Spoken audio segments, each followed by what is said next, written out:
ഇപ്പോൾ മന്ത്രി കെ രാജൻ നമുക്കൊപ്പം ടെലിഫോൺ ലൈനിൽ ചേരുകയാണ്. മിനിസ്റ്റർ തൃശ്ശൂരിലേക്ക് പോകുന്നു എന്നതാണ് മനസ്സിലാക്കുന്നത്. താങ്കൾക്ക് ഇതുവരെ ലഭിച്ച വിവരങ്ങളിൽ നിന്ന് മനസ്സിലാക്കാൻ കഴിഞ്ഞത് എന്താണ്? കുറച്ച് ഗുരുതരമാണ് വിഷയങ്ങൾ എന്ന് വേണം കരുതാനായിട്ട്. അതിനകത്ത് സ്വാഭാവികമായിട്ടും ഈ പൂരത്തിന്റെ സീസണിൽ സാമ്പിൾ വെടിക്കെട്ടിന് വേണ്ടിയുള്ള ഒരുക്കങ്ങളായതുകൊണ്ട് എത്ര പേർ ഉണ്ടായിരുന്നു എന്നുള്ളതിന്റെ ഒരു കൃത്യം നമ്പർ ജോലിക്കാരെ പോലെ പറയാൻ പറ്റില്ല. എന്നാലും ഏകദേശം 40ഓളം ആളുകൾ ഉണ്ടായിരുന്നു എന്നാണ് പ്രാഥമികമായിട്ട് ലഭിച്ചിരുന്ന ഒരു കണക്ക്. 23 പേരെയാണ് മെഡിക്കൽ കോളേജിൽ ആദ്യഘട്ടത്തിൽ കൊണ്ടുവന്നത്. നമുക്ക് മെഡിക്കൽ സംഘത്തെ തന്നെ അങ്ങോട്ട് അയച്ചിട്ടുണ്ട്. അവിടെ നിന്ന് ഈ 2 ഏക്കർ സ്ഥലത്തെ ചുറ്റുവട്ടങ്ങളിലൊക്കെ രക്ഷാപ്രവർത്തനത്തിന് വേണ്ടിയുള്ള ശ്രമങ്ങൾ നടക്കുന്നുണ്ട്. ഒരു പ്രശ്നം എന്താണെന്ന് വെച്ചാൽ വെടിക്കെട്ട് പെരകൾ കണ്ടിട്ടുള്ളവർക്കറിയാം, അതില് വെടിമരുന്ന് നിറയ്ക്കുന്ന കൊച്ചു കൊച്ചു സ്ഥലങ്ങൾ ഉൾപ്പെടെ ഇത് ഏതാണ്ട് 1-2 ഏക്കർ ദൂരത്ത് പരന്നു കിടക്കുകയായിരുന്നു. അതുകൊണ്ട് അവിടെ നിന്നുള്ള വെടിശബ്ദങ്ങളും പുകയും ഇപ്പോഴും നിലച്ചിട്ടില്ല. ഇടവിട്ട് അത് മുഴങ്ങിക്കൊണ്ടിരിക്കുകയാണ്. പൂർണ്ണമായിട്ട് നിയന്ത്രണ വിധേയമാകണമെങ്കിൽ കുറച്ച് പ്രയാസപ്പെടും, കാലാവസ്ഥയുടെ പ്രശ്നങ്ങളൊക്കെ ഉള്ളതുകൊണ്ട്. അതുകൊണ്ട് പരമാവധി വേഗത്തിൽ ആ കാര്യങ്ങൾ നിയന്ത്രണാതീതമാക്കുന്നതിന് വേണ്ടിയിട്ടുള്ള നല്ല ശ്രമങ്ങൾ നടക്കുന്നുണ്ട്. ആരോഗ്യ പരിരക്ഷയുടെ കാര്യത്തിൽ മെഡിക്കൽ സംവിധാനത്തിന്റെ കാര്യത്തിൽ ഒരു പ്രശ്നവും ഉണ്ടാകില്ല. ഏത് ഉയർന്ന തരത്തിലുള്ള ചികിത്സയും ലഭ്യമാക്കാനുള്ള സംവിധാനങ്ങൾ ഉണ്ടായിട്ടുണ്ട്. മെഡിക്കൽ ടീം തന്നെ അവിടെ ഉണ്ട്. പക്ഷെ അങ്ങോട്ട് കടക്കാനാവില്ല. ജില്ലാ കളക്ടർ ഉൾപ്പെടെയുള്ള ഉദ്യോഗസ്ഥന്മാരുടെ സംഘം അവിടെയുണ്ട്. ഞാൻ തിരുവനന്തപുരത്ത് നിന്ന് ദൂരം പറഞ്ഞ ഉടൻ തന്നെ തൃശ്ശൂരിലേക്ക് തിരിച്ചിട്ടുണ്ട്. ബന്ധപ്പെട്ട സഹപ്രവർത്തകരും അങ്ങോട്ട് കുറച്ചു നേരം പിടിക്കുമെന്നാലും പരമാവധി വേഗത്തിൽ അങ്ങോട്ട് എത്താനുള്ള ശ്രമത്തിലാണ്. വിവരങ്ങൾ കോർഡിനേറ്റ് ചെയ്യുകയും അനുദിനം കാര്യങ്ങളെല്ലാം അതത് സമയത്ത് വീഡിയോ കോളുകളിലൂടെയും മറ്റ് കോൺഫറൻസുകളിലൂടെയും കോർഡിനേറ്റ് ചെയ്യാൻ വേണ്ടിയിട്ട് പരമാവധി ശ്രമം നടത്തുന്നുണ്ട്. ഇപ്പോ ലഭ്യമായിട്ടുള്ള വിവരങ്ങൾ അനുസരിച്ച് എത്തിച്ചേരേണ്ടവരുടെ എണ്ണം പൂർണ്ണമായിട്ടും വന്നിട്ടില്ല. ചിലരെല്ലാം ചിതറിത്തെറിച്ച വിധത്തിലാണ് വന്നിട്ടുള്ളതും എന്ന പ്രശ്നവും നമ്മുടെ മുമ്പിലുണ്ട്. അതുകൊണ്ട് പരമാവധി വേഗത്തിൽ ഉള്ള ശ്രമങ്ങൾ നടക്കുന്നുണ്ടെങ്കിലും അടുക്കാനുള്ള സാഹചര്യമാണ് പ്രശ്നം. അതുകൊണ്ട് എല്ലാ വിധത്തിലുള്ള സംവിധാനത്തെയും ചുറ്റും ഏകോപിപ്പിക്കാനുള്ള കാര്യങ്ങൾ ആലോചിച്ചു വരികയാണ്. മിനിസ്റ്റർ, ഇപ്പോഴും രക്ഷാപ്രവർത്തകർക്ക് അവിടേക്ക് എത്താൻ പറ്റിയിട്ടില്ല അല്ലേ? അത് കൂടുതൽ അപകടമുണ്ടാക്കുമെന്ന സാഹചര്യമാണ്. ായിട്ടുള്ള പുകയും ഇപ്പോഴും പൊട്ടിക്കൊണ്ടിരിക്കുന്ന വെടിയും ഉണ്ട്. അതുകൊണ്ട് ഡയറക്റ്റ് വഴിയിലൂടെ അങ്ങോട്ട് കിടക്കാനുള്ള മാർഗങ്ങളില്ല. മറ്റു വഴികളിൽ നിന്ന്, ഒരു പാടത്തിന്റെ ചുറ്റുമുള്ള പ്രദേശമാണ്, പ്രത്യേകിച്ച് മറ്റുള്ള വഴികളിൽ നിന്ന് ജനങ്ങളെ ഉൾപ്പെടെ ഉപയോഗപ്പെടുത്തിക്കൊണ്ട് രക്ഷാപ്രവർത്തനം നടത്താനുള്ള ശ്രമങ്ങൾ തുടരുകയാണ്.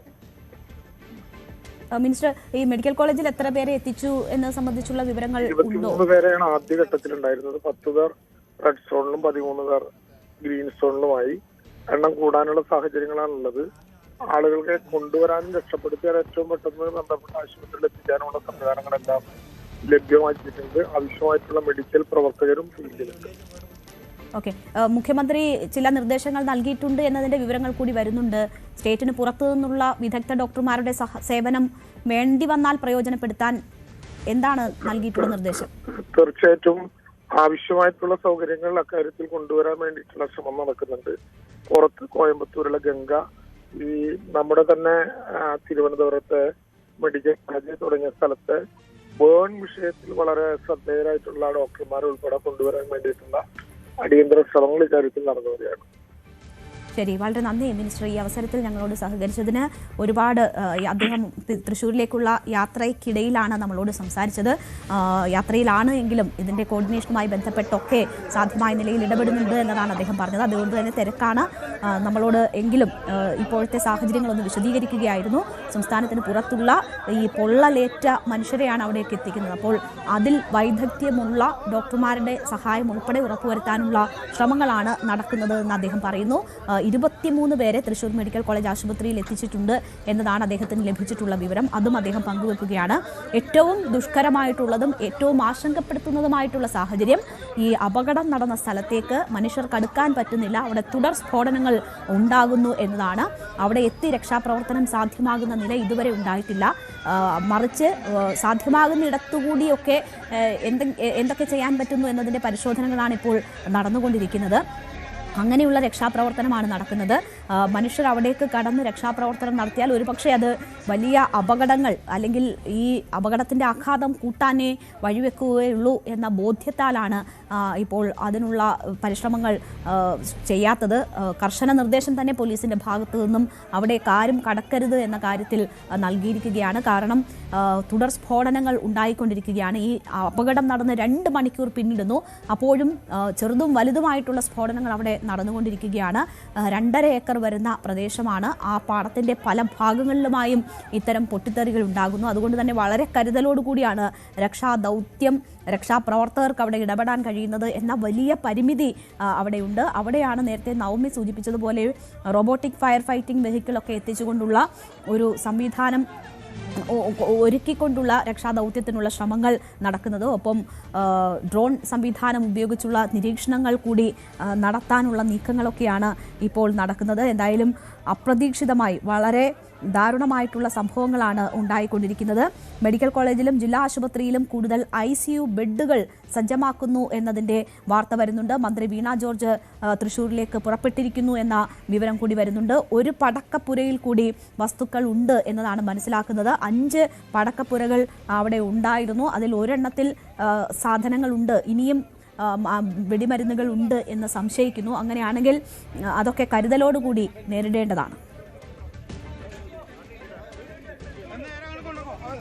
ഇപ്പോൾ നമുക്ക് ചില പ്രതികരണങ്ങൾ കൂടി കിട്ടുന്നുണ്ട്. അപകടത്തിൽ നിന്ന് രക്ഷപ്പെട്ട് ഒരാളുടെ പ്രതികരണത്തിലേക്ക് നമുക്ക് പോകാം. അത് 3 അപ്പുറത്ത് വേറെ ഉണ്ടോ? പിന്നെ ഒരു ഷെഡ് ആ പാടത്തിന്റെ അറ്റത്ത് ഉണ്ട്. അത് അവിടെ ഉണ്ടോ ഇല്ലെന്ന് അറിയില്ല. അതിൽ കുറച്ച് മരുന്നുകൾ സ്റ്റോക്ക് ഉണ്ട്. അത് എനിക്കറിയില്ല. 2:40 ഉള്ളിൽ പെട്ടെന്നുള്ള ചൂടുകൊണ്ടായിരിക്കണം ഈ ഞാൻ നിൽക്കുന്നിടത്ത് തിരി കെട്ടിയിട്ടുണ്ടാവും. ചൂട് കാരണം ഞാൻ തിരി എടുത്തിടുക. ഇങ്ങനെ ഒരു ട്രിപ്പ് മറിച്ചിട്ട് കഴിഞ്ഞാൽ തിരി പെട്ടെന്ന് ഉണങ്ങും.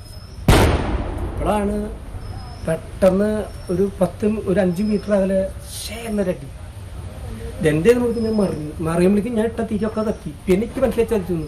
ഞാൻ ഓടുമ്പോഴേക്കും ഈ ഇവിടെ നറുവ് ഷെഡ് പൊട്ടി. അപ്പോഴേക്കും ഇവിടെ പൊട്ടി ഈ നറുവ് ഷെഡ്. അങ്ങനെ 2 കണ്ടും മറിയുമ്പോഴേക്കും സ്റ്റോറും പൊട്ടി. പിന്നെ ഞാൻ നിന്നില്ല. ഞാൻ പറഞ്ഞില്ല. പിന്നെ ഞാൻ തിരിച്ച് പെണ്ണുങ്ങളടുത്തേക്ക് വന്നെ എടുത്തു ഓടി.